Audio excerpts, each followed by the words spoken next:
गंगा के अपन माई मानेनी, हम माई के आंचल में कोनो तरह के दाग ना बर्दाश्त कर सकीला।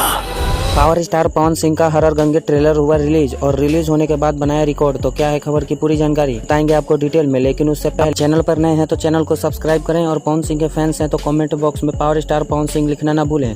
चलिए बिना देरी के वीडियो शुरू करते हैं। दोस्तों को बता दें, हाल ही में उनका एक ट्रेलर आया है जिसमें पवन सिंह का रोल KGF मूवी की तरह दिखाई दे रहा है। बस फिर क्या था, इस मूवी का ट्रेलर सोशल मीडिया पर काफी ज्यादा वायरल हो रहा है।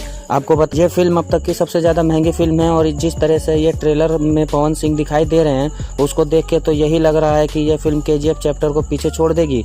क्योंकि बात करें पवन सिंह के फैंस की तो वह कुछ भी कर सकते हैं। ऐसे में आप क्या सोचते हैं, ये फिल्म KGF को पीछे छोड़ देगी या नहीं?